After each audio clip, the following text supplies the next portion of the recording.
I'm going to start with some of the questions on this section, and I'm just looking at the data from the last quarter in TfL, which is from September 2018 through to December 2018. There were over 1,098 injuries related to buses, so quite a high figure. And of that, 10% of those related in serious injury, killed or seriously injured, and there were 4 fatalities in that period. So a very small window, but 4 fatalities. So there are still a number of deaths on our roads. And in that quarter, 32% of all bus-related killed or seriously injured were vulnerable road users. What more do we think needs to be done to actually improve bus safety in relation to that key group? I'll start with Claire. Okay. So I think it's fair to say that it's absolutely unacceptable that people can't go about their business using the bus network or walking around and cycling on London's roads with fear of being hurt. So clearly the numbers that we talk about are quite stubborn in terms of where we are, with fatalities for sure.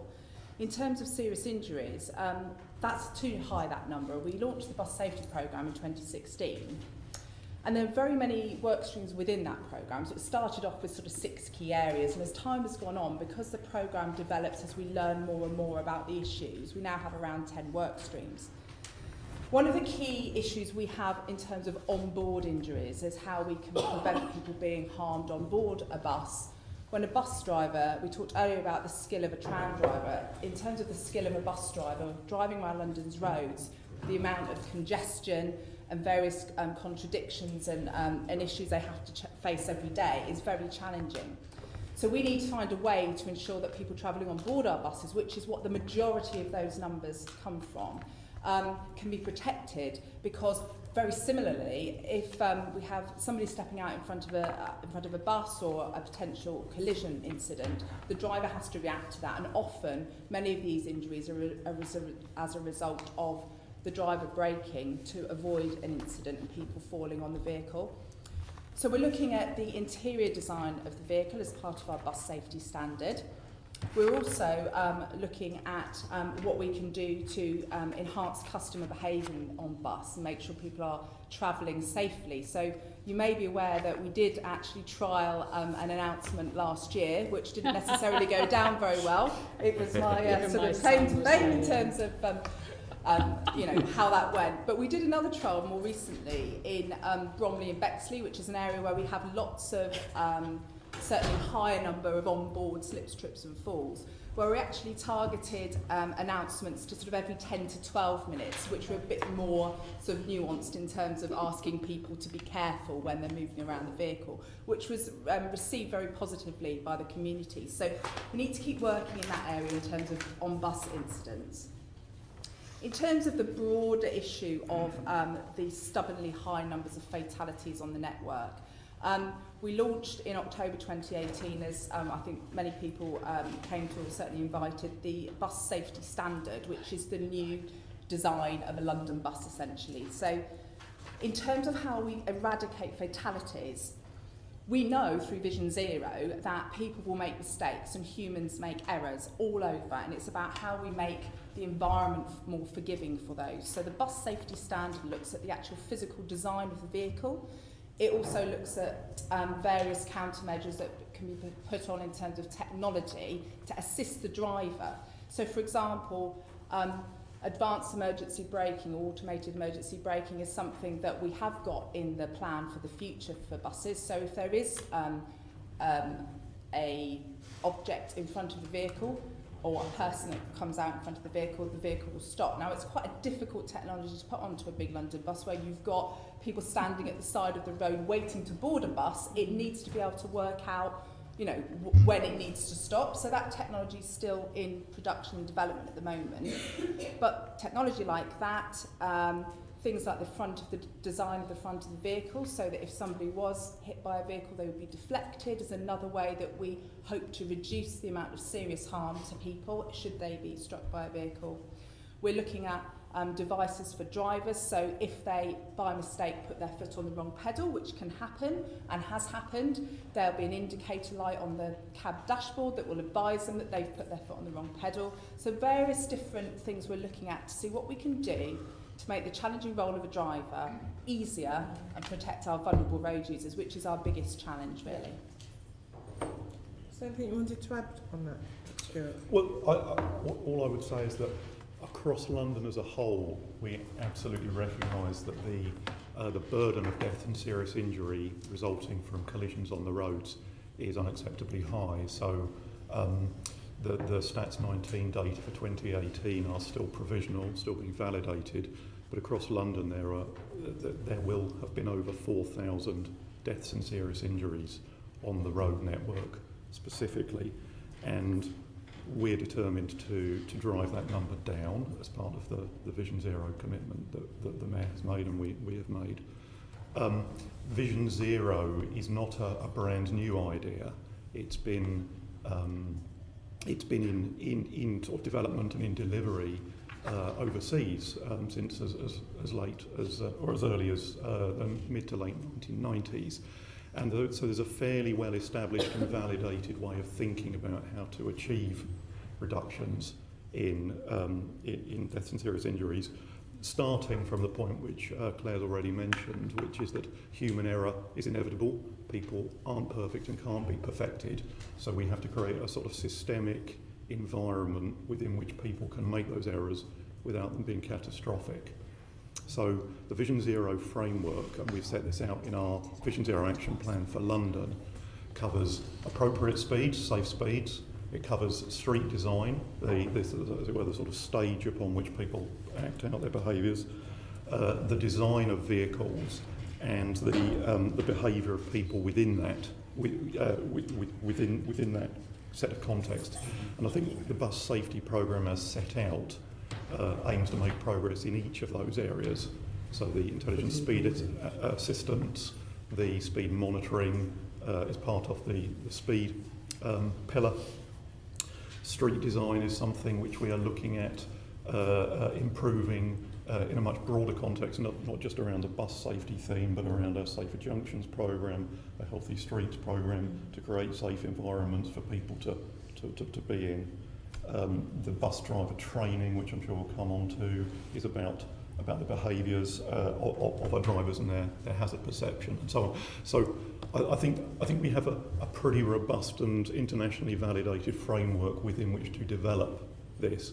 The specific tactics around buses within that framework are sort of tailored to the way the bus network operates, and the fact that we have more influence over buses and bus operations than we do over some of the other vehicles and vehicle types and people travelling around the network. Okay. Is there anything you wanted to add in terms of maybe from the driver's perspective? Yes, while I agree with my colleagues so far, any injury on our bus network is one too many. What we quite often overlook is those people who are actually driving our buses, and the stress and the fatigue they are put under, long hours, short breaks, pulled into the manager's office almost on a weekly basis on every little complaint. These days it's very easy for anyone on the bus just to open up and complain about the driver stopping 2 feet before the bus stop, stopping 2 feet past the bus stop, and so on. We liaise with TfL. We've got these tripartite meetings where we are trying to put our ideas forward, but we feel that the union's been seen as a tick box exercise, and you know, we feel that we are actually the experts in this field, and that if anyone can actually come up with ideas to improve the safety, is the bus drivers themselves. Being a bus driver these days isn't a job that we are proud of, and that shows in the shortage of people actually applying to be bus drivers, and shortage that companies have to deal with. Tony, from an operator's perspective, in terms of how we improve safety for these vulnerable groups? I think there's probably more change going on now and more effort for change than there's ever been in my 40 years in the industry. I think there's a lot that we've probably assumed over the years that is now being challenged. A lot about shift patterns, about how drivers get fatigued or stressed, or all of those extraneous factors. I think we're getting more and more information almost daily, weekly. Vehicle design is being transformed actually, and the manufacturers are being challenged to come up with new ideas. We've got new players coming into the markets with new technologies. So there's a massive amount going on, and I think TfL should be applauded, if nothing else, for actually challenging the industry, challenging us as operators, challenging manufacturers, suppliers, and developers of new technologies that we'd never thought about before. I mean, this fatigue issue, the piece of kit that sits on the trams is now only one example of what you can get out there to look at fatigue. You know, when that first started, there weren't many options. Now there's a lot more options, and there's a lot more information being thrown into the pot for us all to consider. So, whereas, you know, for our example, and Sinisa will probably back me up on this, that we've tried for many years to put shift patterns in place that drivers want to do. So the drivers come and say, well, I want to do permanent earlies, I want to do nights, I want to do this and that. Some of the thinking now is actually we need to protect them from themselves, because some of those choices aren't actually working. So someone who works permanent nights and they say, I've got childcare responsibilities, and we say, well, okay, that's fine, yeah, you go home and you look after your kids, but actually, when do you sleep? Yes. Quite simply. And so there's a whole host of stuff that's coming at us. But all I can say is through my experience in my particular company, through talking to colleagues in other bus companies, through what we do in the Bus Operators Forum, we have a specific safety meeting. There's so much more awareness, and I think from an operator perspective, nobody wants to go out there and kill or seriously injure people. You know, the genuine aim from the operator fraternity is we know we've got to get better. We're just not, at the moment, quite sure how. I think there's so many different things we've got to get to grips with. You know, I think collision rates get challenged. We're seeing collision rates increase as road space has been reduced, and we get more cyclists. All those different things, you know, are not helping in the process, but there is a genuine will from the operators to make it better in many, many, many ways. Tom, something? I think if you're looking at bus safety, there's three things I would say. Transparency, accountability, and leadership, especially in corporate governance. If you recall, you may not know this, but the reason why TfL publishes this bus safety data every quarter is because I started campaigning back in my hospital bed when I started looking for the data. None existed. So we had the press report yesterday from GMB, which showed in the last 5 years, the average of people hit by buses is 3 a day, and the average of people killed or seriously injured is 4 per week. That's based on TfL's data, and the reason why we know that is because I survived and decided to do something about it. If you look at the data from 2018, 3 bus companies, which constitute 46% of TfL's bus fleet, are responsible for 54, or involved in 54% of those injuries. 3 bus companies. There are 10 bus operators.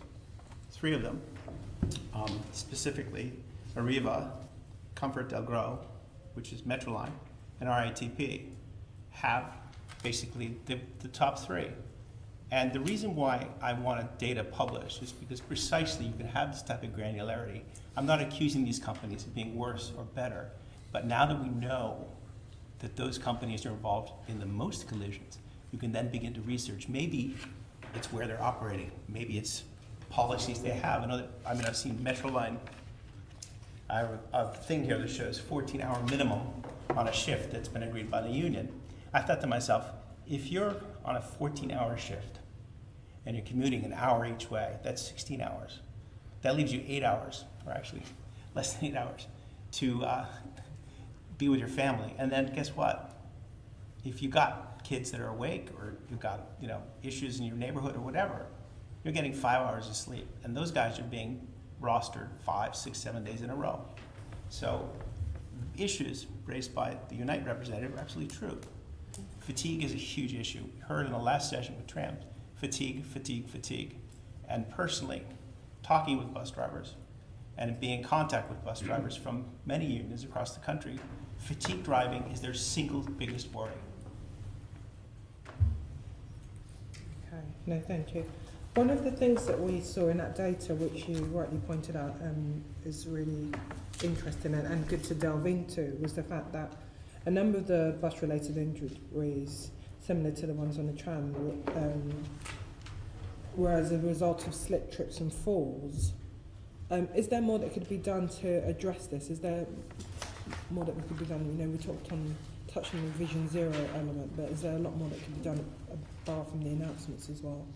So we mentioned announcements, which is really, I mean, it's really difficult with announcements not to annoy people. Quite a few people said, I know the bus is going to move and obviously I'm going to hold on. Well, it isn't that obvious, because we talked earlier about technology and people with mobile phones and bags, and they just distracted. So there's the customer approach and the whole behavioural issue. We're looking actually at the flooring on the vehicles as well. So as part of the bus safety standard phase 1, which has now been published, the actual anti-slip flooring nature needs to be just right. So in terms of not being able to slip but not causing harm should you, because it can be too rough, is a very fine balance. We're actually looking at the flooring, so we've specified that now. But I think, I don't know if Stuart wants to talk about the sort of general Vision Zero approach. It is about how we train our drivers as well. So Stuart briefly mentioned the new driver training that we've got, which is just about to kick off actually. And this driver training, we've called it Destination Zero because it feeds into the Vision Zero approach. We've worked really closely with the union on the development of the training. We've looked at technology to make sure that if we can't get every driver out onto a bicycle to give them the feeling of what it's like to be a vulnerable road user, we use 360 technology to show them what it looks like to be sitting in the bus, as well as on a bicycle next to a bus that passes closely, and as a pedestrian. We're trying to give the driver the sense of how we all need to play together to ensure that we create this safe environment. So that also introduces the issue around passengers on board the bus, and if you have to avoid a collision, how you do that in the best possible way.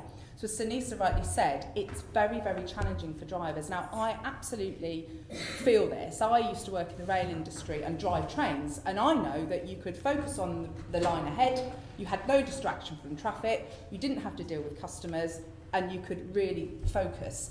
It's not like that for a bus driver. There are so many factors that affect the ability to concentrate, and our job is through training, development and technology to make it as easy for them to be able to deal with all of these challenges. Sinisa also mentioned the tripartite meeting, and I think, you know, I came into the role a couple of years ago now, and I know that meeting has been happening for some time, but we're starting to really get into discussing how we can do more for the well-being of our drivers as well. So we're just about to launch a health bus, a bus that will go from garage to garage and give health advice to drivers in terms of well-being, you know, what they can do. And also, we mentioned fatigue earlier, and you'll know that we've commissioned Loughborough University to do some fatigue research. We've just got the initial findings of that back now. So we will be publishing that in the summer. When we've been through it, we've gone through it with Loughborough and we've understood what it's telling us. But that research has involved Unite the Union, our bus operators and TfL very closely to ensure that everybody understands that what comes out of that will not be comfortable for anybody actually. We're all going to have to decide what the best approach is going forward, because it is about the employer, it is about the employee, and it's about how we understand how individuals are and all the different factors that bring together fatigue. And it's about us all doing stuff together. So it's going to be very challenging, but we need to take action. And I think when the research was launched, one of the first things that happened was Loughborough looked at all of the literature available on bus driver fatigue. There's hardly anything out there. This hasn't been done before. We are leading the way here because we realise we don't have enough data and evidence as to what the issues are. So the research has gone into lots of different elements to really start to pull out what we need to know. So I'm really pleased that we've done this, but we know that the road ahead in terms of getting the right outcomes is going to be long and it will be challenging, but we need to do something about it. So all of these things add together to ensure that we protect the public, the drivers and the customers from harm. And I think, you know, I'm really excited by it, but also nervous about the challenge ahead, I think it's fair to say. No, that's good. No, I'm fine, thank you. Member Bailey. Just a quick thing, just quickly talk about the driver 14-hour shifts and the three companies with the highest collision data. Has somebody done an analysis on that? Is it because of the routes they drive? Is it because of the contracts that they give to their employees? When are these incidents happening? Are they the beginning of the shift, the middle, the end? Are they in the day, the night? TfL does not publish this data. This was published by GMB. TfL doesn't publish any data on its website that shows this type of analysis. This was done by the union. Okay, does this analysis exist? So obviously we publish quarterly statistics which will tell you by garage where incidents occur. So what Tom refers to is the facts of the matter. In terms of operators in London, and Tom mentioned some of them are working in very constrained central London areas. Others. So just to stop you, I don't want to focus on the operators, so I want to focus. Does that data exist? I might even understand why TfL doesn't publish it, but does the data exist that looks at where the incidents has happened, which company is involved, what time in that driver's shift it's involved? Because it strikes me, if you're trying to make a change around safety, they are the fundamentals, aren't they? Who is having an incident, where, when and why? Does that data exist? So for every incident that involves harm, there's an investigation which will determine all of those factors. The driver report will say when it happened, what shift they were on, what location it was at, so all of that information exists. When it comes to serious injuries, which we have a NIMI process, we call it, so it's a notification of a serious incident, the investigation is very deep in terms of how we understand the root cause of what happened that day, and TfL also reviews that investigation in conjunction with the operator. Okay. I'm not accusing anybody. I'm just trying to. So then, what is done with that data? How does that play into your Vision Zero? Because if I listen to Sinisa speak, it sounds like the data exists, but it's not being used. And I think I'm asking you, how is that data informing your next steps? Let me just add something else, which is slightly tangential. Because I ride the bus all the time, and I wasn't involved in this announcement trial. I am a fairly mobile person, and I would like that announcement, so I'm not sure why it doesn't happen everywhere else. And the other thing that strikes me on the bus is all the hard points there is to hit. Now, I understand the temptation to have lots of poles so that I can hold on so I don't fall in the first place, but then, of course, I fall against these poles. It strikes me that the bus cushion doesn't wrap all the way around a chair, so my head will connect with the hard part of the chair. How comes these simple things are not being looked at? Okay, they are. So, in terms of the interior of the vehicle, the way we structured the bus safety standard works, this is about all of the things you mentioned in terms of the design and the materials, is we looked at all of the police data on serious incidents that had happened on the network, and we got to root cause and then came up with a set of countermeasures to prevent those things happening. So in terms of the first stage of the bus safety standard, that has addressed all of the immediate things that we know we need to do to try and prevent serious harm. The interior of the vehicle and the actual materials we use for the poles, etc., is part of bus safety standard. We don't yet have the solution, so we've gone out to the industry, the manufacturers and the market and said, tell us how we can prevent this issue, because we know there are various different coverings. Things like the height of a seat is something that can cause injury because people are going over and back with lower seats. So we're looking at all of that as part of the continued research. So the manufacturers and the industry are looking at interiors. The one thing we could do quite quickly is specify an anti-slip flooring, so that's what we've done. But in terms of developing the next level of interior design, that's what will come into the next phase. Sorry, because I'm trying to help cheer out and be quickly. Now, because your answer is satisfying me. Okay. But I just want to understand, you have this data about where, when and why the accidents are happening. Are you using that to speak to any operator, particularly about what they should be doing next? So we launched a year ago a safety performance indicator or index for each separate bus operator across London, which is an index which has got 41 different measures within it that gives us the health of that operator in terms of their safety performance. So each period, the results of their performance in that period are put through the system to come up with their performance index. And my performance team and safety team go and speak to the operators to discuss their results in terms of their performance, but also we run an assurance programme where every quarter the safety team go and they assure those results. So in terms of an audit process, where in the past we might have gone and checked processes, we don't do that anymore. We go to the operator, we meet with some drivers and some garage managers, and we say to them, can you tell me the last time someone spoke to you about safety? Can you show me some evidence of the briefings you've had recently? We test the processes and procedures through an assurance programme. So when we meet with the operators, we talk about their actual performance in terms of what happened that month and if the trend is going up or down and where are the hot spots. They tell us where the hot spots are because they've got the data, which they didn't have in this amount of detail before. We then talk about their assurance and whether or not that's becoming healthier, because of course we can have a period where you have an unfortunate set of circumstances, but if your underlying processes and behaviours are improving, then that should bring a betterment in the end. And then we challenge them for action plans where we're not comfortable with that. So, I mean, I was going to ask Tony if he can comment, because at the end of this, because we do it to you, in terms of that relationship, what it's like. Yeah, just to your point about the granular detail of incidents, I mean, certainly we have done, and I'm sure my colleagues in other operators have done, we've looked at time of day, time in shift and all that sort of thing, and it would have been fantastic if there had been some direct correlation. We could have said, there was always at the end of shift after they'd done like 12 hours. It was completely randomised. It was extraordinary. There was no clear pattern, unfortunately, which was not very helpful, actually. But in terms of, I mean, one of the other questions that may come up, incentivising safety, how do the operators act in the right way? What strictures are put on us to force us, if you like, to look the right way? The Safety Performance Index, I think, has done possibly more than even maybe it was intended to do in terms of not having a direct incentive, but what other mechanism could you put in place that would get operators doing the right thing? The Safety Performance Index across its, 40-odd different KPIs, huge basket, if you like. We, and I know my colleagues, are out there trying to improve each one of those measures to get our Safety Performance Index score up. Now, I can say for ourselves, we have seen a steady increase over time, which is exactly what it was designed to do. But I think across the network, we've also seen an increase.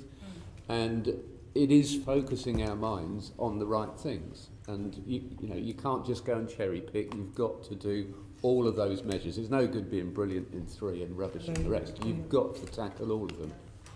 I'm just mindful of time. I've got quite a number of colleagues that want to come in. So I would ask that assembly members exercise restraint.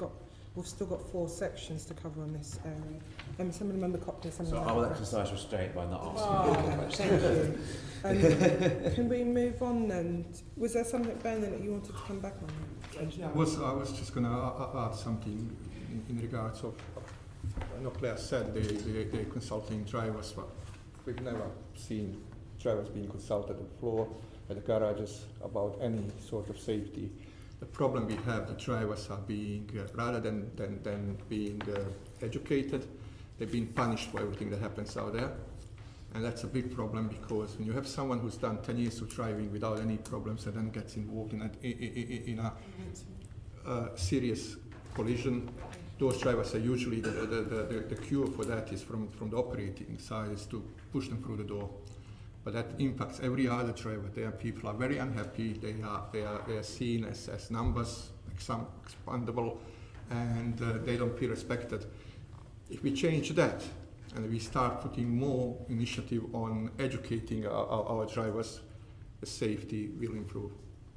Yeah, can I just say that as an operator, I would disagree with that. I'm sure there's pockets of it, and I can fully understand it, but that isn't a blanket scenario. The safety performance indicator, Caroline's asked for that a number of times. TfL publishes bus performance based on timeliness, not on the safety performance index. And I would say, as someone for transparency, this should be published every quarter and visible to the public. So we'll be publishing that this quarter with the quarterly one results. So but you've had it for a year, though. You've had it for an entire year, yeah? Yeah, so what we said, so I think it's, sorry, Tom. I would want to see all year's results. Okay, just quarters. When you bring in a new indicator, like we did in TfL 2 years ago for the TfL bus network, in terms of our whole operation, you need to bed it in and ensure you understand what the data is telling you. We've done that now. We've got the data. We've had a year of it running. We can see that, there were some tweaks that needed to be made to make sure that the baskets were weighted effectively. We've now done that, and we're in a position to produce that going forward. So you were able to publish the whole year then, since you have the data? So we'll be Yes, I think we've got a years of... Yes. Okay. Right. So it'd be great if we have that. Assemblymember Bacon. Thank you, Chair. I'll be as quick as I can. I'm going to go back to the statistic that Mr. Kearney gave early on. Kearney, I beg your pardon. You said, I think it was 54% of incidents were with 3 bus operating companies out of 10. They constitute 46% of the bus fleet. Right, yes. But 54% of the incidents, is that The what you said? KSI incident, collisions. KSI, because that was the first question. No. So the killed or seriously injured questions. Assemblymember Bailey asked you, Ms. Mann, whether the data bus company by bus company exists. I didn't quite get the answer. You did say that obviously you investigate every single incident and you do it very thoroughly. That's fine. I think the question that was being asked, and certainly the answer I wanted to hear, was whether you keep that data bus company by bus company. Do you? So in terms of incidents that happen, yes, we've got it by bus, but we do have it by garage. So by garage indicates bus company. Fine, Yeah. okay. Yeah, we do. Bit of a layman at this, hence me not It's all right, automatically no, making it's the fine. distinction. But you don't publish that data. No. We Is there a publish, reason for we that? do publish, hold on, now I'm getting myself confused. Can you help me, Stuart? We do publish garage data, don't we? Yeah, I believe we do. I mean, I think the data is collected for every single incident. It's not the only input. We have the data from our own investigations. We have safety concerns raised by the public. We have data from the police. So what we aim to do is sort of integrate all of those things and some of the operational practices like route risk audits, which are carried out by the operators that identify points of high location. All of that is put together to help us manage the safety of a route and ensure the drivers are equipped with the knowledge they need. And where there are patterns in that data, they then feed into the bus safety programme and indeed to other safety programmes. I mean, again, this is just provisional data from 2018, but collisions between buses and pedestrians account for 2% of the KSIs, whereas collisions between cars and pedestrians account for 18%.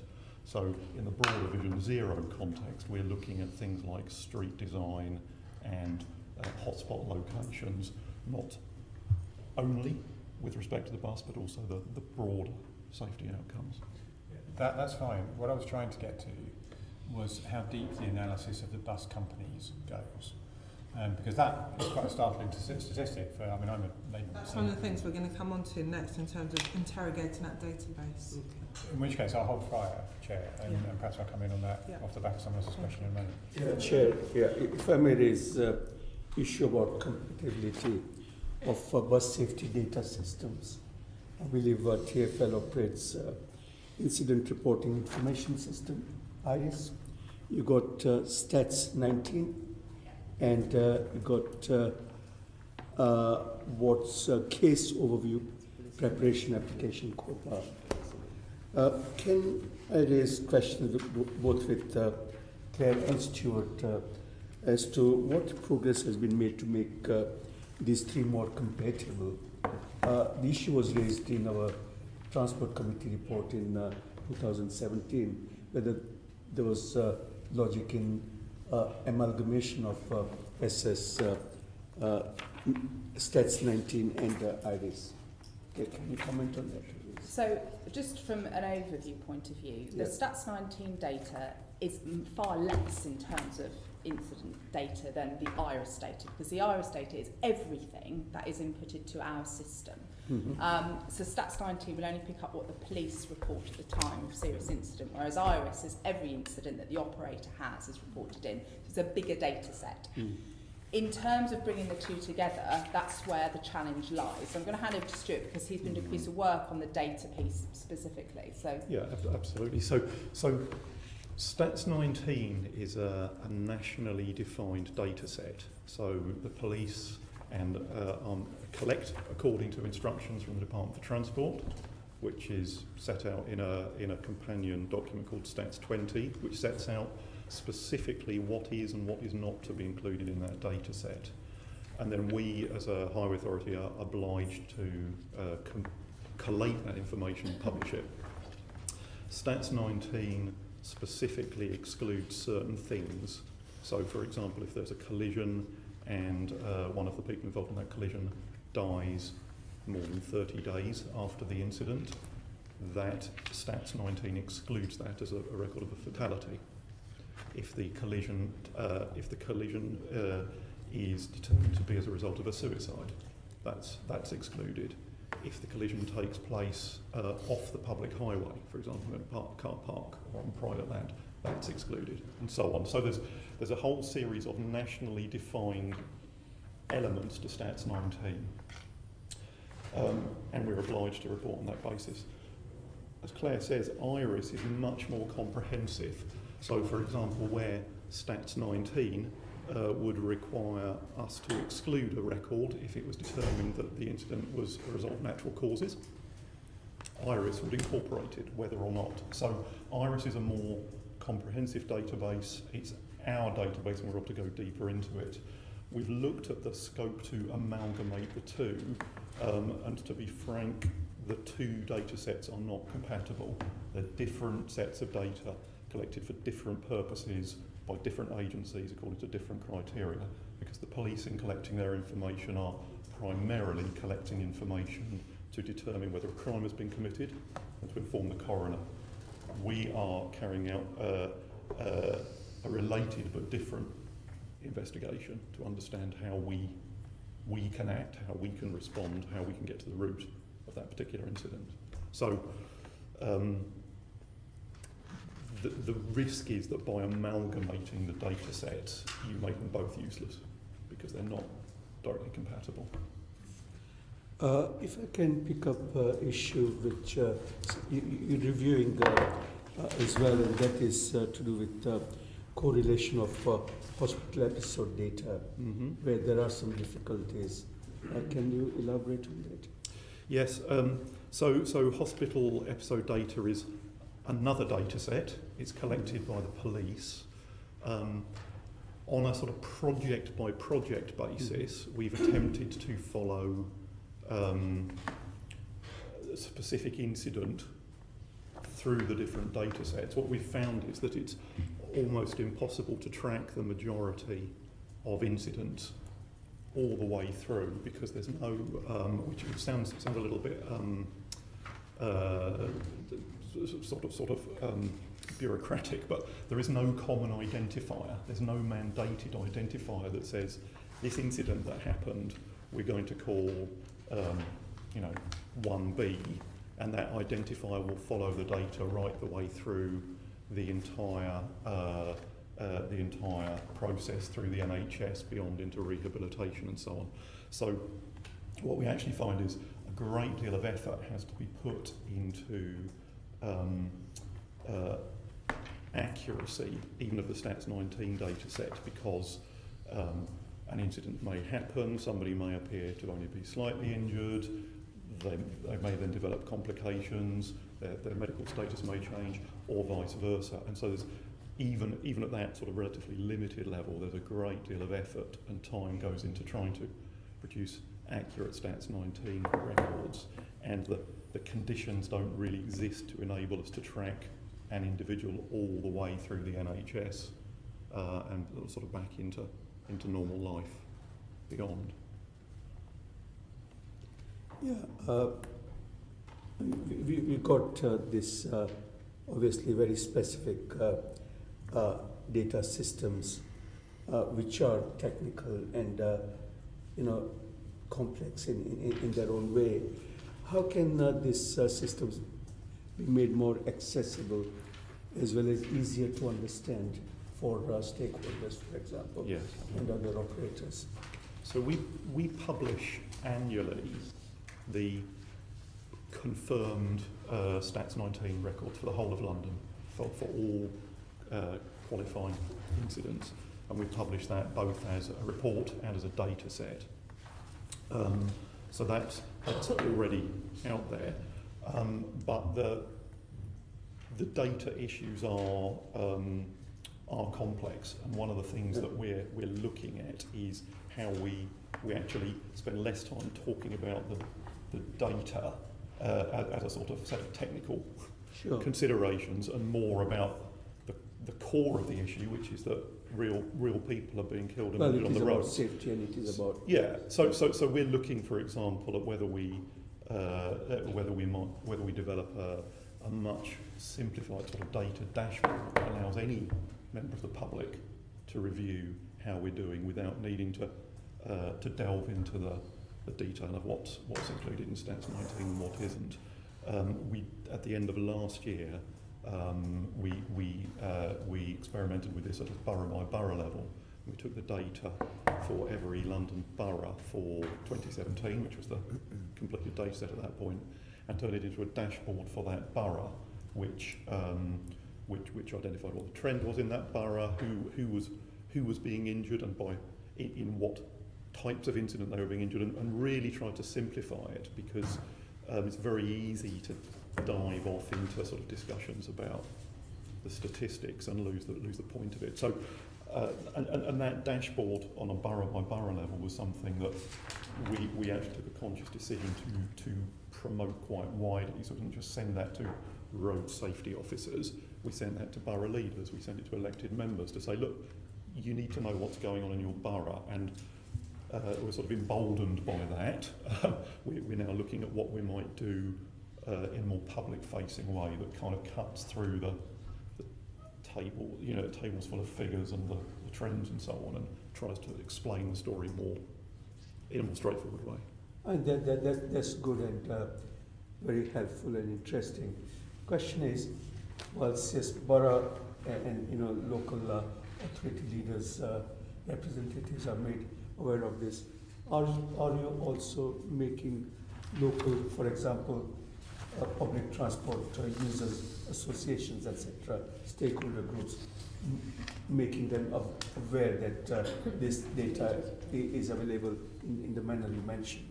So all of those borough fact sheets have been published on our website. We have a lot of engagement with stakeholders across all sorts of domains, and most of those, most of the stakeholder groups with which we have direct contact are fully aware. Thank you. Thank you. I'm going to bring in Assembly Member Pigeon, but I just wanted to come back on the point that Assembly Member Bacon raised, the individual bus companies and why that information is not readily available. So we publish aggregate information at a garage level. I think there's a sort of broader discussion. I'm aware that what we are trying to do, there was discussion in the earlier session about a just culture, and I think what we're trying to do is find the right balance between engaging the bus companies, the bus operators, bringing them in, having frank discussions and encouraging them to be transparent and open with us, versus disincentivising them to be open and transparent with us. So our position is that the data which we put out on our website is accessible to the kind of information that was released yesterday by the GMB. That was based on our data, but we're trying to move a culture here, and so we're just trying to find the right balance between understanding the problems and working with the companies versus exposing them in a way which may not reflect the full circumstances that they're operating in. Assembly Member Bacon, quickly. Yeah, just off the back of that answer, I'd like to ask Mr. Kearney what his view of that answer is. I met Mike Brown once in March 2018. He deigned to meet with me and Gareth Powell. And I asked him specifically, as a former listed company director, as a director of companies now, involved in safety industrial, I said, as an industrial manager, board member, I'm obligated to know what's going on in my company. If unsafe behavior is not taking place, then I'm obligated to do something about it, or I go to jail in a jurisdiction where I'm a director. I said, what is preventing TfL from mandating the bus companies to be much more upfront about sharing this data? He said, if TfL didn't push them, they wouldn't report it. And I thought to myself, then you've got a You've got a management issue here. You've got a corporate governance issue here. This is not an issue of, I don't think these companies are malign. I don't think these companies are bad, and we have Tony Wilson here for the second time. I don't see Metroline, Arriva, or RITP here, but it's probably worth having a chat with them, or any of these other companies. I think there is a corporate governance issue here, and I think that statement from the commissioner was chilling. That if TfL is incapable of getting companies, which it contracts 100% of their income, them to report, then we have a safety or culture issue. I don't feel I've got it from Abellio because he's here. And this is the second time I've seen Tony. And also I met him at a Cyrus conference. It turns out Abellio does very well relative to its percentage of buses. And its situation is improving. I can't say that for all of them. So could I respond to that? Chair, okay. In terms of accountability for the safe operation of each bus company, clearly the managing director of that bus company takes that responsibility. In terms of the safe operation of London bus operations, I take that responsibility because we let the contracts to the 10 operators that run those services. It's a London bus with a TfL roundel on the side of it operated by a private operator. Every single injury and fatality hits me personally because that's my operation as far as I see it. In terms of responsibility and accountability, Tony's here. Tony came to the last session and it was suggested it'd be a good idea if Tony returned to talk about the progress that's happened. But when I meet with the bus operators, I have to say over the last 2 years, the absolute change in culture in terms of sharing between MDs of what they're doing to improve safety has shifted fundamentally. When we first started out on this journey, perhaps 3 years ago, there was a safety meeting that occurred, but it was talking about data and trends, but there wasn't really any discussion around the table about what we're doing to change this. What I see now are managing directors from all companies, and actually we go around the table until every MD talks about their latest initiative, sharing what's working for them. Now, don't forget, all of the bus operators in London are competing against each other for work in London. But when it comes to safety, it's fundamentally core that that needs to be a given. So it shouldn't be an issue that you do not share on. So we've now got established a safety forum where people are coming forward and saying, I've trialled this thing in my operation. I don't know how it's going to go. It works for us. Another operator may say, well, I'm not sure that's going to work for me, but it's being shared. The other thing is in terms of safety innovation, we're trying to get operators to come forward with new ways of doing things because we don't have all of the answers. These groups are part of big owning groups that run rail and bus, and there is lessons to be learned across the industries. And as I have said before, my background is rail, and when I came to bus it was different, but the emphasis on safety from the operators was no different. It was just the challenge was far more difficult. On the rail network, you have an incident, you close the system down, you investigate, you get to the root cause. On the road network, it's very difficult to do that. So the change that we've brought in between the bus operators who were absolutely up for this and TfL is that when we have an incident, a serious incident, not necessarily just a fatality, but serious injury, we will go to site within 48 hours together and we will look at that environment. And we, even if the driver is not at fault, which in most cases they are not at fault in the case of a fatality, we look at the environment and we say, what could we do here to have prevented that happening? And that shared discussion between operator, authority and police is really important for me because it's showing a different level of maturity. And safety culture is about everyone prioritising this and coming to work with that in mind. And we need to make sure, to Sinisa's point, that drivers feel that we have a safety culture shift and that they are safe to report, and that's where we're working towards together as well, because it's important people can say if they're concerned about certain locations on the network or certain practices, and we rely on our operators to have that forum with their drivers. But we also, I've seen a change in the amount of information coming through TfL. We get shared a lot of information from Unite the Union because we've established a relationship which is tripartite. So we do hear more, and I can see there is a shift in terms of the culture, but it is a really long journey.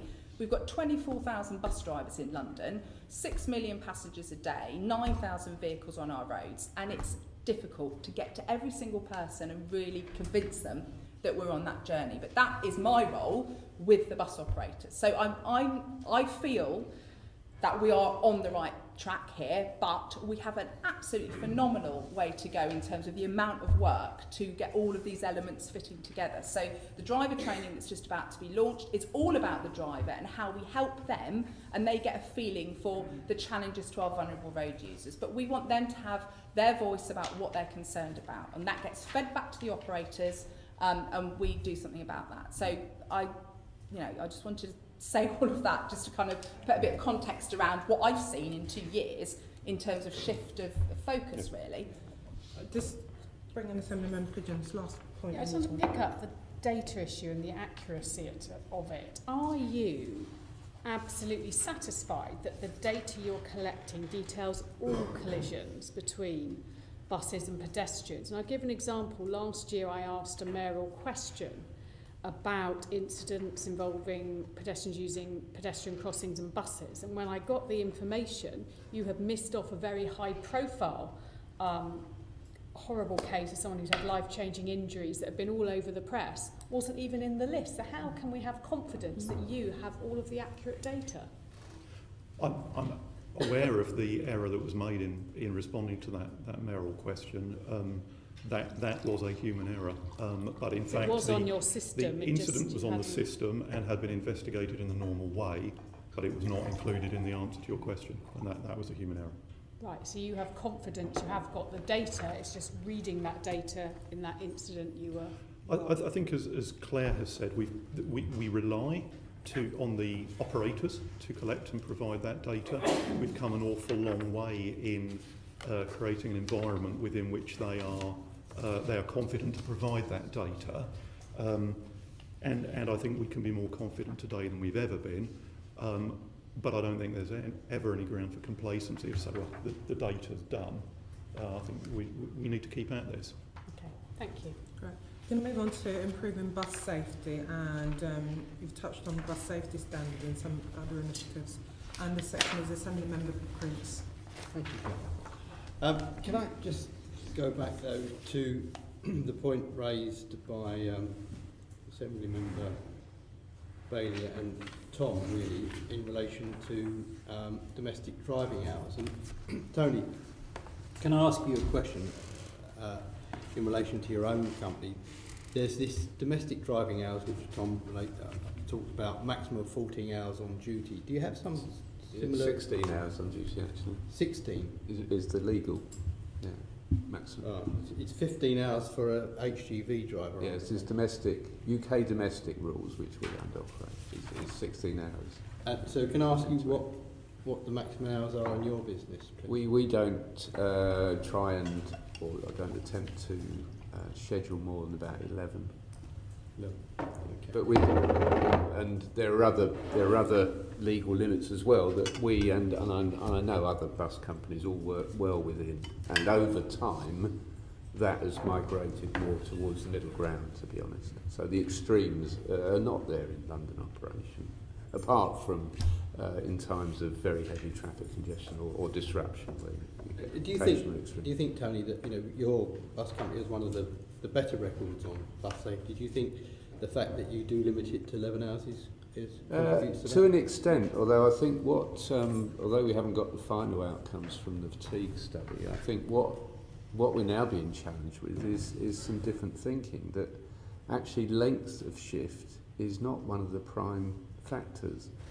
It's time of start and breaks and all the other extraneous things that are far more challenging actually than the length of the day. And it's say that the information that we looked at to think, were we getting all of our incidents at the end of the shift when people were either tired or they're rushing back to the depot, they want to finish? We weren't actually. It's more in the first half of the shift. But this is for your and company. This is where for your company. No, I think we're pretty representative in the way we operate. There's nothing different. There are some geographical things that in outer London you get less incidents than you do in central London. So you can't do direct comparisons on companies. We've got two companies, one in south and south central, as you know, one in outer West London. They have different collision rates. The rates of passenger injury, on-bus injury, are much higher in outer London than they are in central London. Our single decks get far more on-bus injuries than our double decks. So you can't draw direct comparisons easily. You have to aggregate the data and get something to really look at it. But yeah, there's far more questions actually than we're able to answer now about work patterns and length of day. So length of day, it may be different from a tiredness point of view, but tiredness is not fatigue. And I think that's what we're starting to learn a lot more about now, but really it's very early days, I think, in the bus industry, as Claire was saying. I think there's one piece of research in Sweden, and that's about it for bus drivers. There's nothing else ever been done. So it's a new area that needs more investigation. If I can then turn to you, Sinisa, not wishing to repeat all that was said around doing the calculation on the number of hours you're left with after you've done a 14-hour shift, and I don't think anyone actually mentioned about getting out of bed, having a shower and having breakfast, which would add another hour, take another hour away. This Metro Line agreement is done in agreement with the unions. Yes, but unfortunately these agreements are very historical. They've been done, some of them 15, 20 years ago, and now when you're actually approaching the company from the union perspective and say, we feel that this is not right and we would like to have a change, they are not very forthcoming and willing to listen actually. You're saying that you've approached, as Unite approached Metro Line, asked them to reduce the hours, and they're refusing to do it. Is that what you're saying to us? On many occasions, yeah. That's quite a revelation. Thank you. That's very useful. All right. If I can, thank you. Can I move on then to the back to Tony? If I move back to you, Tony, in relation to the trial you did with Mobile Eye, which is, I think, quite successful, and very hats off to you successful. for doing it Yeah. as well. It's very interesting. How did that work for you?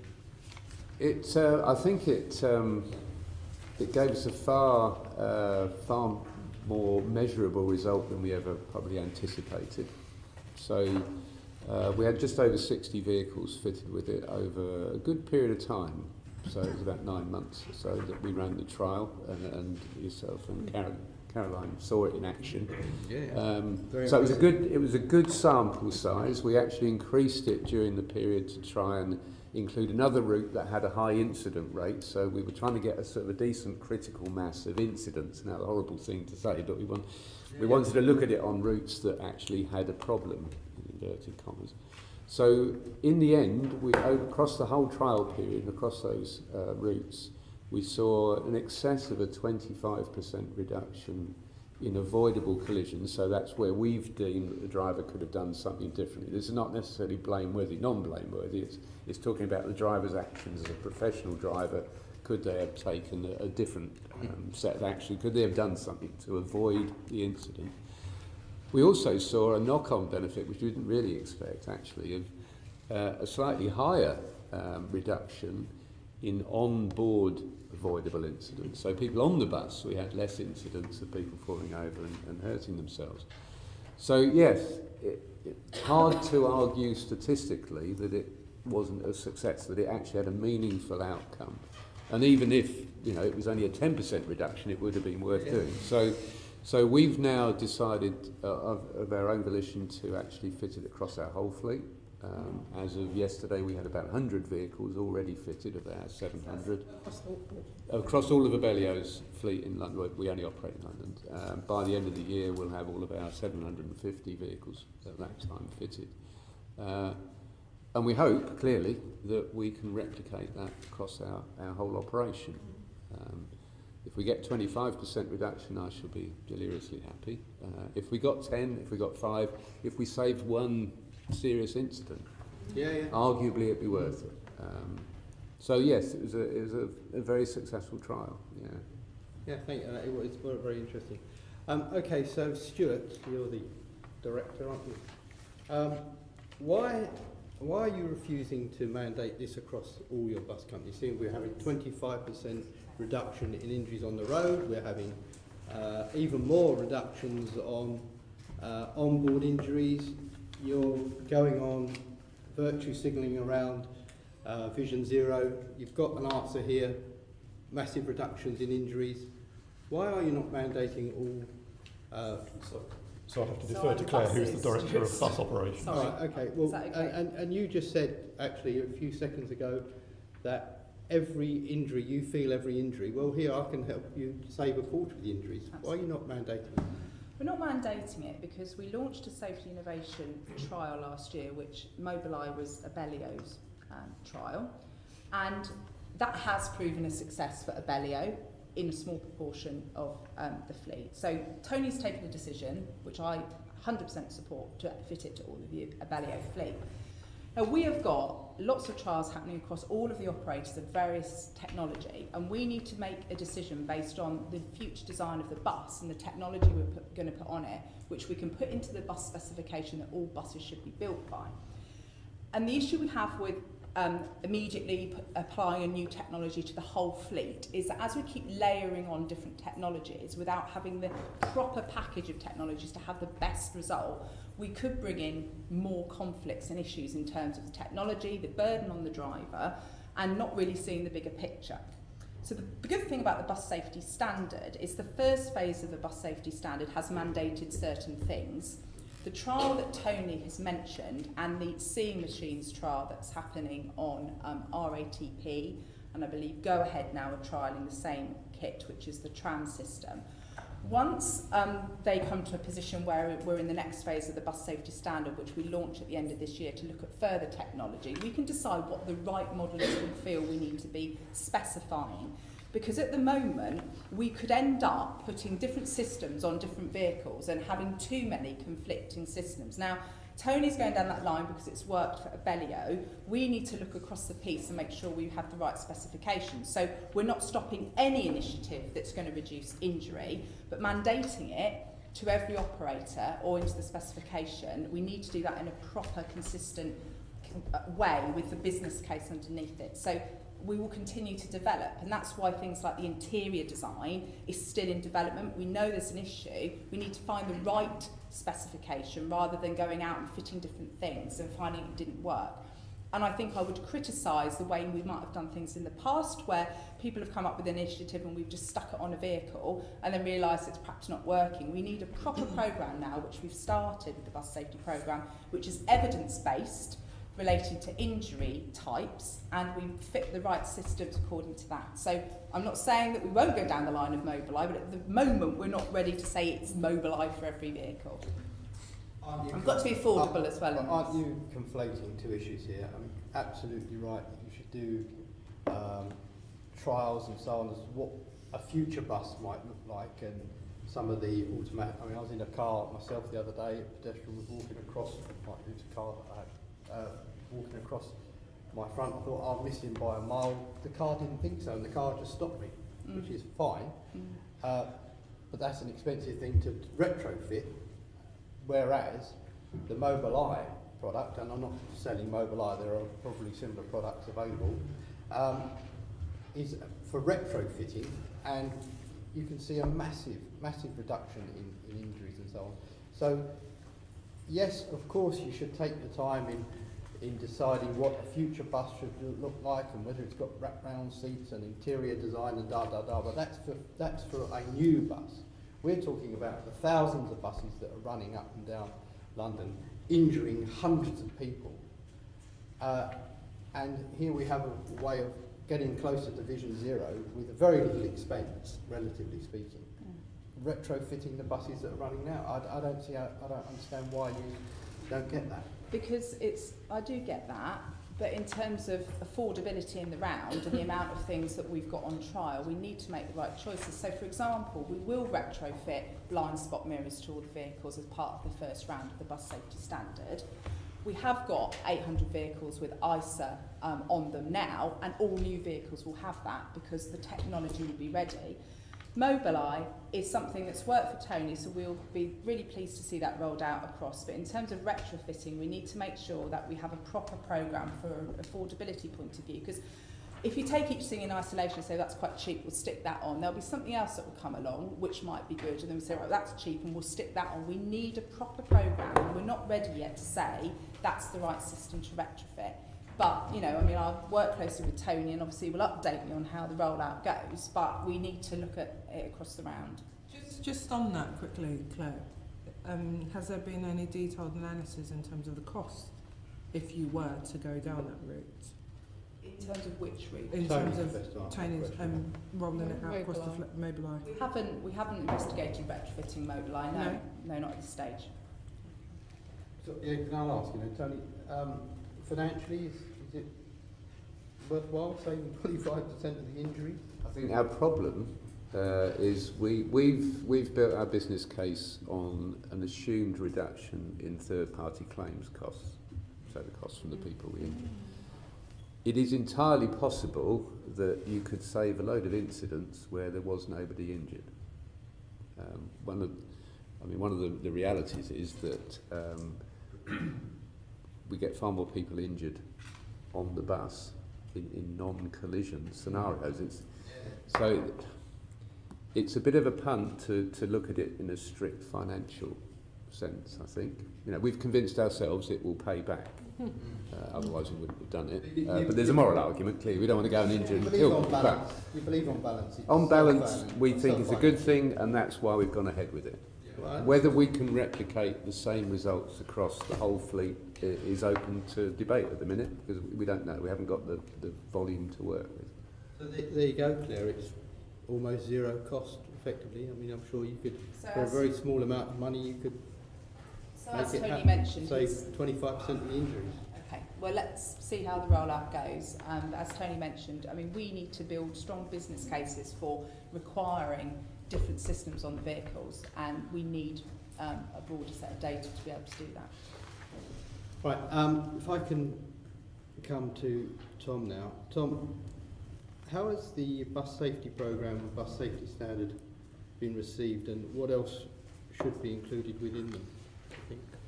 Like I said, I think from one perspective, transparency. TfL probably is the most transparent bus safety, at least in terms of data publishing, probably in the world. And that is 100% due to the London Assembly and myself getting on their case and making them do the work. So it's good. There's a lot more that needs to be done. And I would argue on transparency, I think obviously the safety performance index being published would be very important. I also think the route risk assessments or audits would be great to be published as well. I think people should know what TfL deems to be risks on routes, and I think that should be published on the route data information. I think the issue I have with TfL is that there's a lot of information that's out there that it's not getting, and I think Sinisa pointed to the bus drivers are one of the key constituents here in terms of they suffer. They have pretty substantial issues with collision injuries. I mean, I have some data that showed 370 collisions last year injuring bus drivers, of which 38 were hospitalized with serious injuries. So this affects bus drivers too. And I think bus drivers are a huge source of information, huge source of knowledge, and huge source of experience that is not being consulted on a level, I think, at a level and detail enough. I mean, there are 20 bus routes in London that don't have 24/7 toilets for bus drivers. Now, in terms of safety, if you're getting behind the wheel of a bus that doesn't have a guaranteed toilet, that already says it.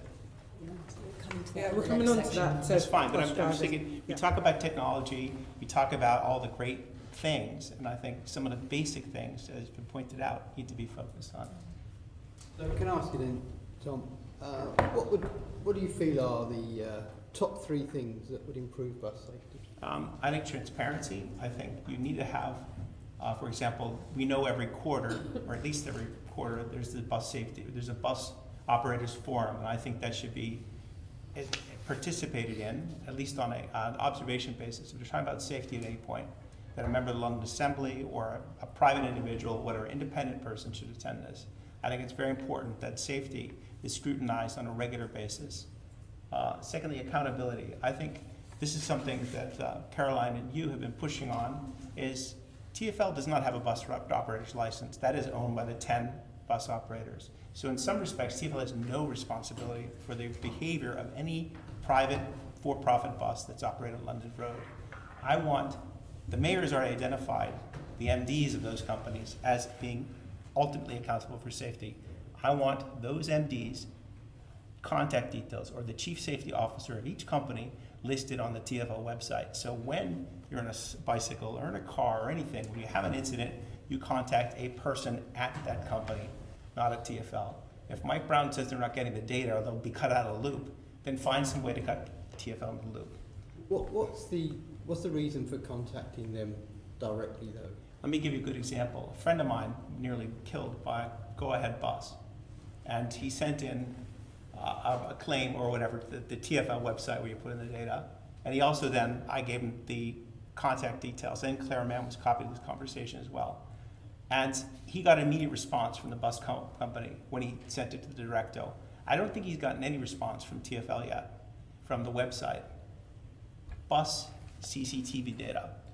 Sean Barry, your colleague, asked. It disappears between 4 and 10 days. It's owned by the bus companies as well.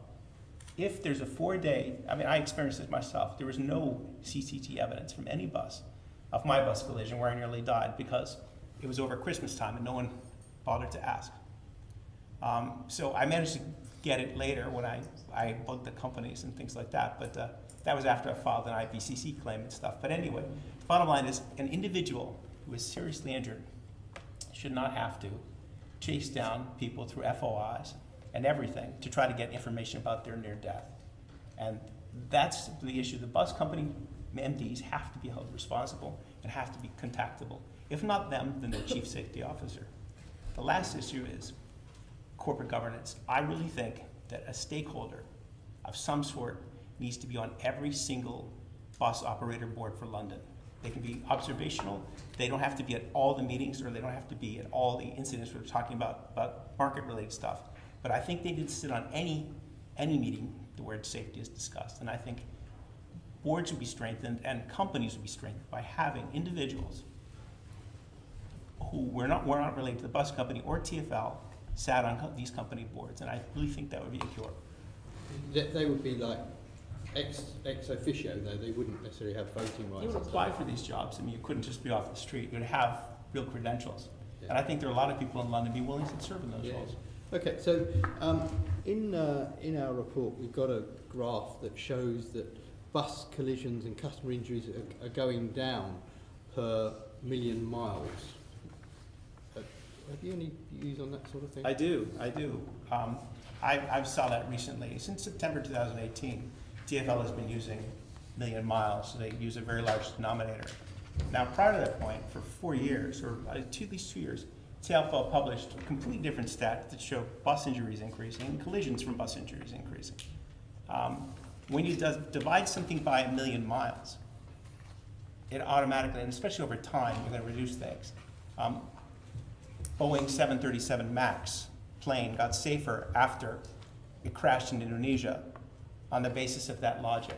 The more a thing travels, you can divide it and the incidents go down. And I think this is a tricky and not very honest way of dividing it by 1 million miles is not an even or fair way to do it. Do it the way that it was done up until June of 2018. Show the actual numbers. That's the important thing. Not the what did the actual numbers show? Increase every year since 2014. Collisions of falls on buses was slightly higher. London buses, customer injuries total were higher, and London bus collisions going up. But when you divide it by 1 million miles, it's like magic, it just goes down. We're not getting very near to Vision Zero, are we? Well, you do, but you do it by changing the denominator. Can I just wrap up these? We've got 2 more sections. I think I can finish on that, actually. Great, thank you. And just moving on to some of the issues you both Sinisa and Tony mentioned in bus drivers who are really crucial in all of this. we're just going to look at how we really engage them.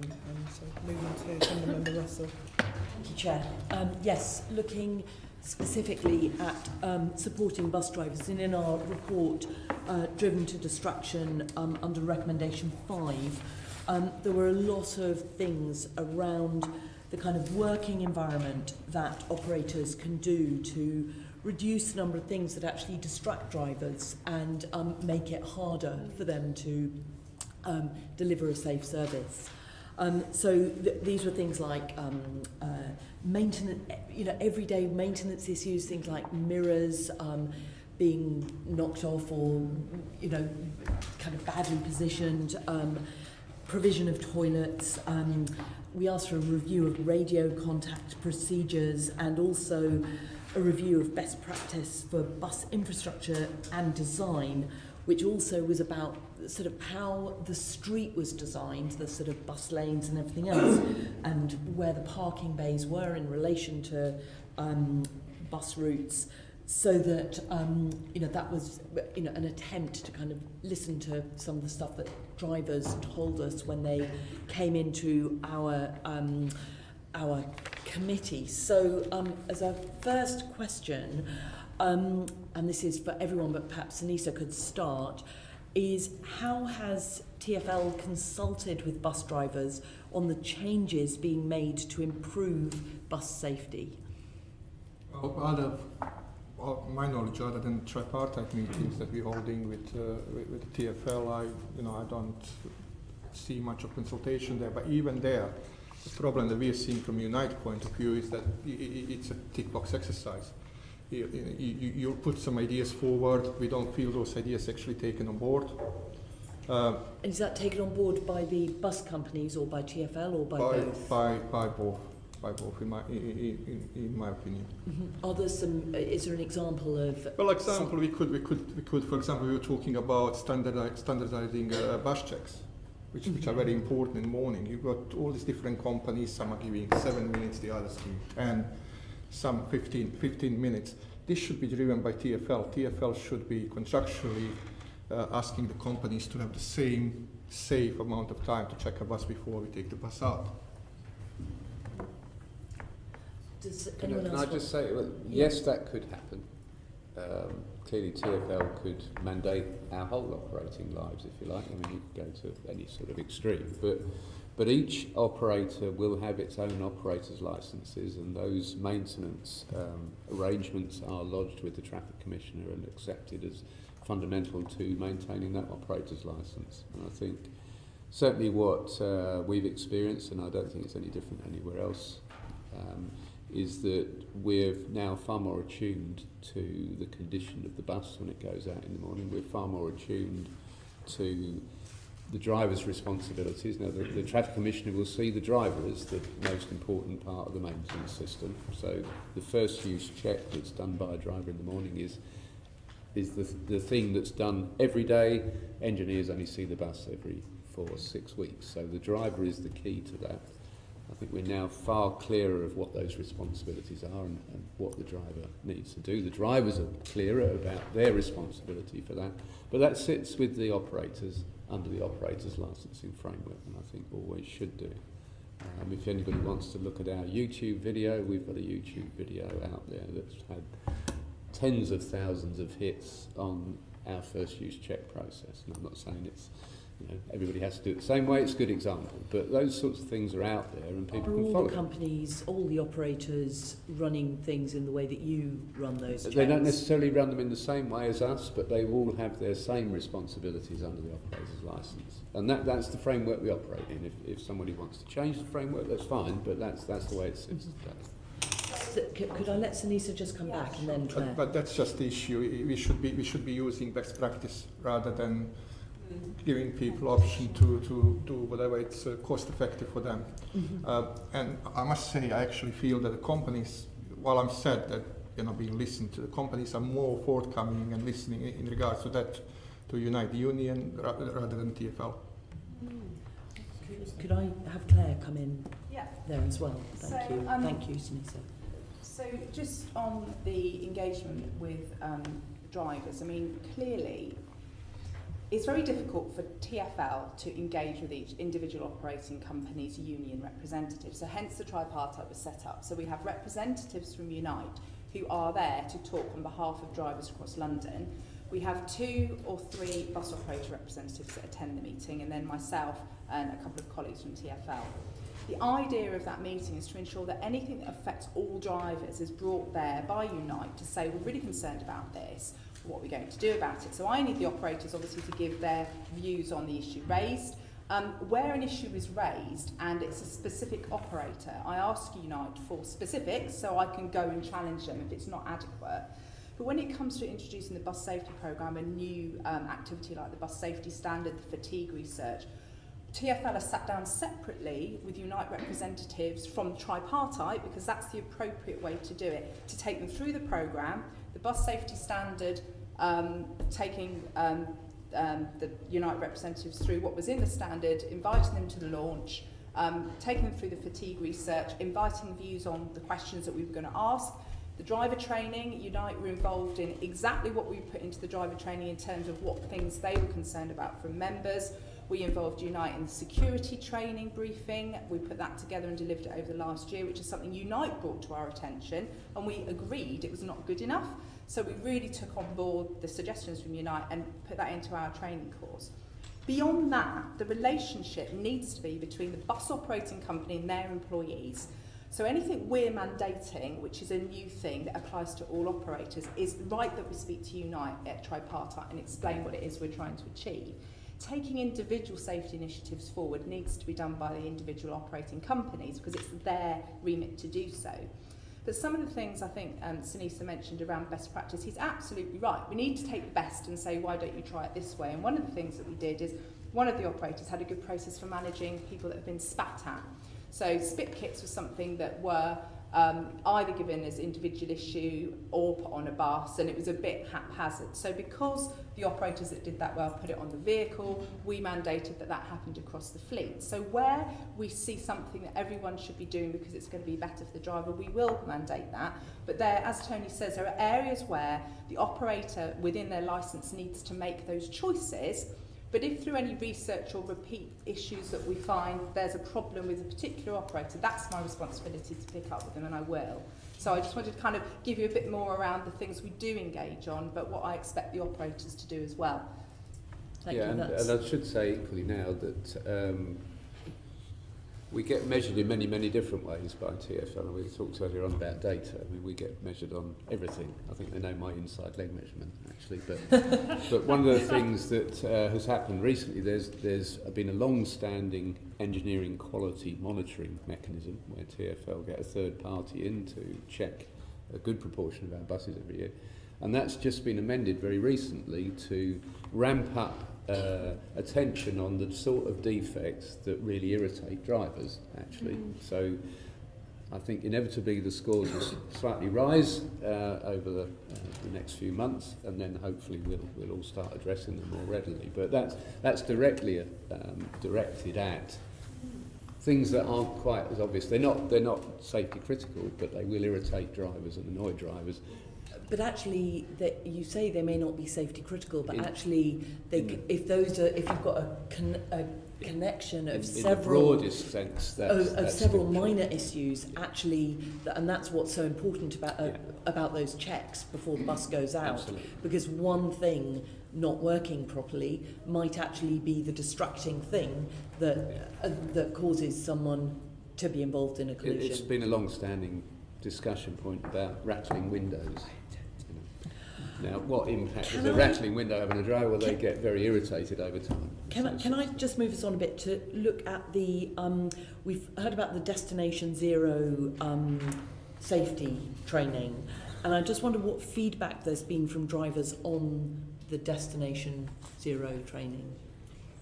We from Unite, we believe that this has been tailored mostly for novice bus driver. Someone who is doing the test rather than people who have been driving for many, many years. So we don't feel we have been actually consulted on that as much as we could.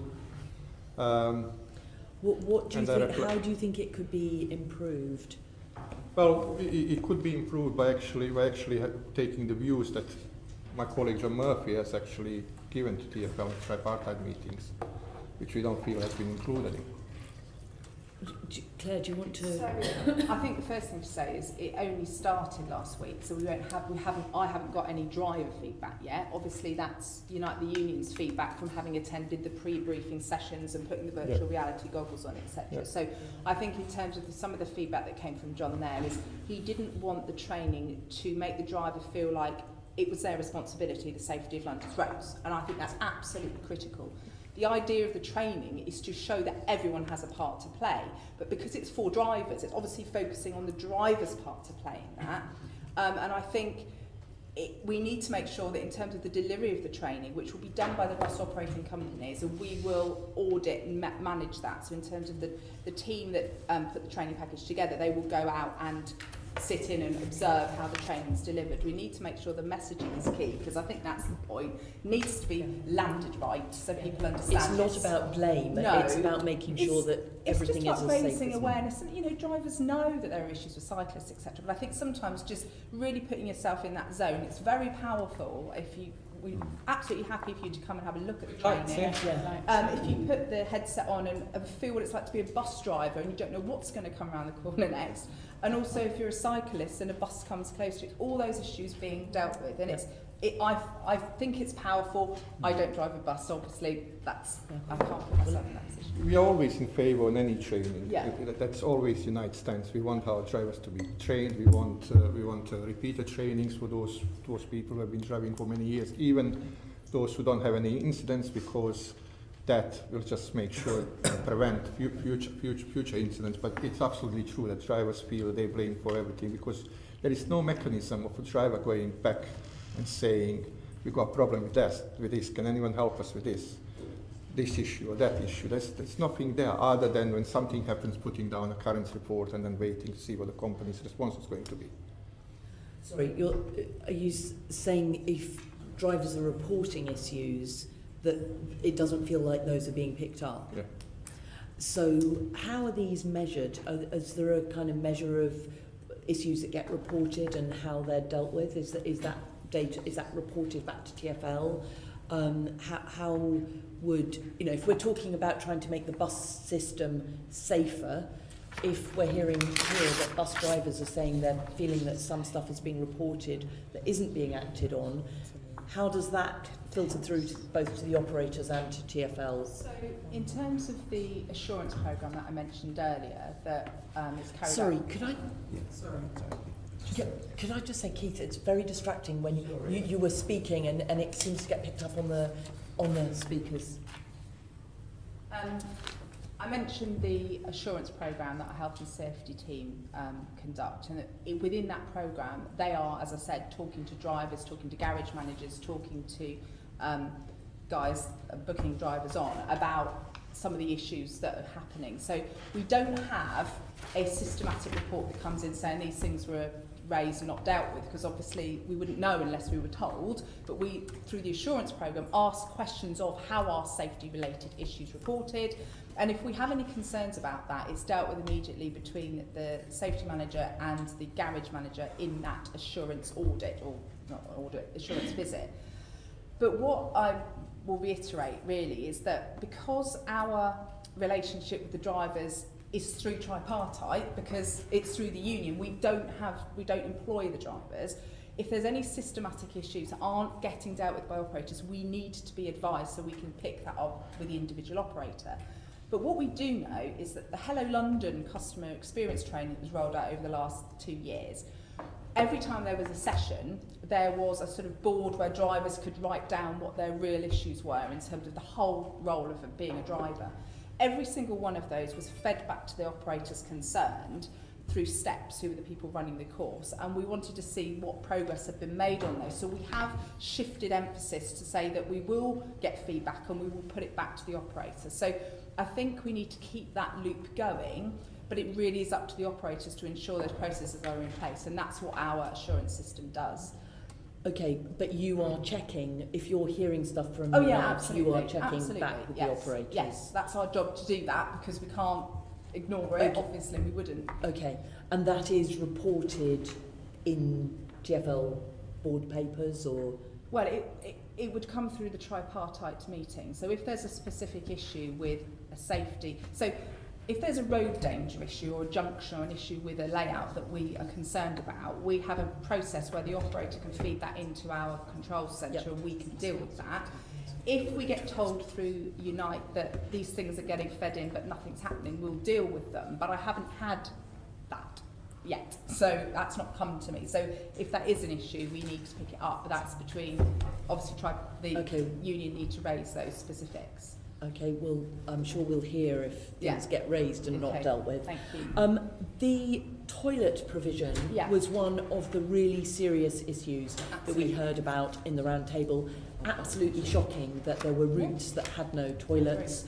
And, you know, particularly we heard from bus drivers who menstruate who said how difficult it was when they were on their period. We gather that every route was due to have a toilet by 2017 and that they would be open all hours by 2018. Is that now the case? The programme for the 42 bus routes that didn't have a toilet 24/7 is due for completion in July 2019, which is earlier than the original date, which was May 20. So we've brought that date forward. So where we are at the moment is we have got half of those facilities in 26, and we've got the remainder to do in the next couple of months. Now, the reason, I mean, it's absolutely despicable that a driver can't use a toilet. And, you know, I have to say, I didn't, until I came to buses, realise that this was a situation. But having found that it's a situation, we are doing what we can to address it. The Mayor has helped us with this in terms of the funding. But that's not where the challenge is. The challenge is locating the toilet on the right location and getting borough support for that, obviously local community support for it, and making sure the utilities are available. So there are about 4 to 6 locations where we're really struggling to get the toilet where we need it to go. So we're having to look at alternatives, which might not be exactly where we want. So that's, sorry, people are refusing toilets to go in particular areas? Yes, local community, because they don't want a toilet near the house. It was on the news. It was on the Okay. news. Was this what you wanted to come in on? Because I think it was specific to your constituency. Yeah, it was. Yeah, it was in Biggin Hill was one of the ones where TfL got a bit of a mauling. All I was going to ask you is what you are doing differently as a result of the experience you had there. So I think in Biggin Hill, the engagement with the borough, I think, was accepted, was done, but the local... Okay. And it wasn't accepted by the borough. Right. So the local community weren't given any notice, which was an error, and the approach to working with the borough to deliver it has changed as a result of what happened at Biggin Hill. I think the issue we've got is that we want to make the bus network as accessible as possible, and bus routes don't start and end in bus garages, and if they did, life would be simple, but they don't. And we really are trying our hardest to work with authorities. You know, we're working with the fire brigade about putting something outside a fire station in Lambeth, and we're doing what we can to get everyone on board with the issue, because I think everyone accepts this as a basic human need, but it is very challenging. So we've definitely learnt lessons from Biggin Hill, but we will have further challenges to come. So what we need to do is find alternative options. So, you know, where we can share facilities between operators, we're doing that. But in many of these locations, it's very difficult. So we have a plan. We're on track to deliver the majority by the end of July. There will be a couple of difficult ones, but we're looking for alternative locations for those. Just on that, Claire, I think again, because I remember seeing that news clip, and I think the main thing, going back to Assemblyman Bacon's point, the residents weren't informed. So to sort of open your window and you then see this. And it wasn't attractive. It wasn't, you know, it looked like a Dalek Well, box. it was actually worse than that, Chair, because not only were they not informed, TfL claimed that they were. And the local ward councillors went and knocked on every single door, and not one of them had anything. It was a real PR disaster from Transport for London, because they were treated in a very offhand way. The only good thing that came out of it was that TfL moved relatively speedy to get rid of it. So a month after it was installed, it was gone, and the grass verge was reinstalled. And unfortunately, what it did do is sabotage what was meant to be a decent project for people that really need it, i.e. bus drivers. And, you know, the things aren't designed particularly synthetically to be put in a residential area anyway.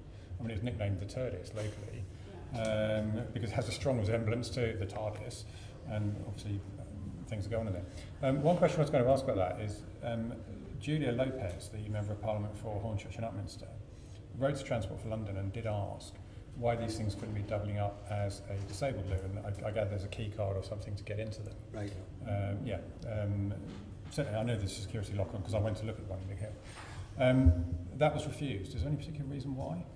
I'm afraid I don't know, because it's not the project director delivering these will have responded to that, so I don't know. I didn't know that. Back to us on that then. Sorry? Are you able to come back to us Yes, on absolutely, that? absolutely. And could you also, I mean, because obviously there are assembly members for all areas around London, so if there are particular areas where you're having trouble, I'm sure assembly members would be helpful in trying to that would be very welcome, get the local community on board, because it is absolutely fundamental that bus drivers have access to toilets. As well. Yeah. Just moving on to... I'll just quickly add one more thing. The problem that we're also facing is that there are toilets around that we could use. Most tube stations have toilets that a bus driver could use, but we are refused entry. And that's perhaps something that TfL could actually refuse help us entry in with. tube stations? Tube stations, yeah. We've Staff bus stands outside tube stations, and when you try to access toilets there, they'll refuse you. The management of those tube stations will It seems to me, refuse. Chair, that's a rather easy fix, Yeah. isn't it? So I can respond to that, because that is not the agreement between buses and London Underground. They are to open up their facilities. I think the issue we have, and it comes up regularly, and every time it comes up, I put one of my managers onto scene to sort it out, is locally how people treat each other at that location on the day that someone goes to access the toilet is where it's falling down. We've got to sort that out, because management have agreed. Of course, it makes absolute sense. Why wouldn't we use our facilities for bus drivers? So we need to make sure that every time we have a new issue, we resolve it. So that is something that we're currently doing. But yeah, thank you. So management have agreed, and has that been communicated to all layers of staff? So the director of stations in London Underground has said, yes, of course you can use these facilities. So where we can, we do. Where we have problems, we deal with that with the local management to get that unblocked. The main point No of it, pun intended. yeah, no pun intended, is about capacity actually. So not wishing to go back to that pun, but it is about some locations are heavily used, and we need to make sure we've got the right facilities for all of the drivers. So, you know, if it means we need to put in more facilities for bus drivers, we should do that. We should do. Okay, great. Just moving on to our last section. Apologies, we have over quite a lot. So it's just coming back to the incident report and investigation, and Assemblyman Pigeon has one. Yeah, so if I just, you've already set out, Claire, how you've improved incident reporting, and perhaps we might get more detail of that in writing, because we're short of time. But the one area we haven't touched on this morning, which I'm very conscious of, is what support victims are getting who are injured in incidents involving buses and their families. We've also got the Sarah Hope line, and see Sarah over there listening in. I'm wondering whether you could just give a high level what additional support you're putting in there. Maybe we can get more detail in writing as well afterwards. I wonder if I might take that with, yes, with permission. This is an area which we are very very aware of. We convened a session earlier this year with victims of road collisions, particularly via some of the third sector organisations like Broken Road Peace, to bring those people together, and we brought them together with the mayor, the deputy mayor, with the commissioner Mike Brown, with Gareth Powell. So and those people spent a significant amount of time with those people, really hearing their stories, understanding where things are falling down. Out of that, we've convened some work internally to look at how we, Transport for London, can help drive improvement across the piece, and we've continued to liaise with those organisations, with Sarah and so on, in helping shape that. We recognise that the sort of in the first instance of a collision taking place, we, Transport for London, are not the first responder. The police and the ambulance service are the first responder. That person will then be treated. They will make their way through the NHS. We may change junction layouts and so on. And the picture that's emerged is that there is a multiplicity of agencies involved at different points, and that some of those people are falling between the cracks, in terms of the treatment they receive. Some of those people are not receiving information about the incident that they were involved in. There's a broader wrapper around that the victim of a road collision is not treated in the same way as the victim of a violent crime. Is not accorded the same rights and support. So what we've recognised is that victims are not getting the support they require. They're not even necessarily getting the support that's available, and that although this is a multi-agency piece and Transport for London only has an element of this, we're now looking at how we can use our good offices and our influence with other agencies to help improve that experience of the victim. And so we've identified a number of areas where we want to make improvements, and we've now convened a small project group to start to move forward on those. So is there like an action plan of things you're taking forward that we could see? There isn't an action plan yet. We've been through we've been through a rapid development process that's taken about 4 weeks to develop a number of areas in which we know we need to develop better.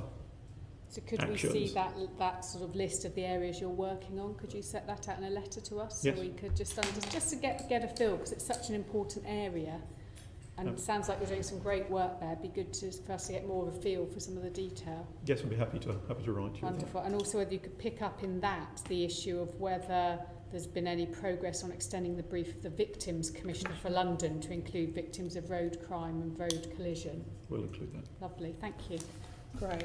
No, thank you all very much. Apologies that we have gone over time. And just to thank our guests again, Claire Mann, Stuart Reid, Sinisa, Cica, Tony Wilson and Tom Kearney for your discussions and contributions this afternoon now. Can we note the report and the discussions? Noted. Can we agree to delegate authority from me in conjunction with the group leads, the final output for our tram and bus safety in London? Agreed. And can we agree the work programme for 2019-20? And the date of the next meeting is scheduled. Apologies. Can we also delegate through me in consultation with the group leads to agree to scope the terms of reference for the next investigation on London's transport now and in the future? Agreed. And date of our next meeting is Wednesday the 10th of July, 10 a.m. We're back in the chamber, so hopefully no more additional mix-ups, and don't have any other urgent business, so meeting is closed. Thank you. Thank you. Well done. GLA, Committee Room 5, Sound.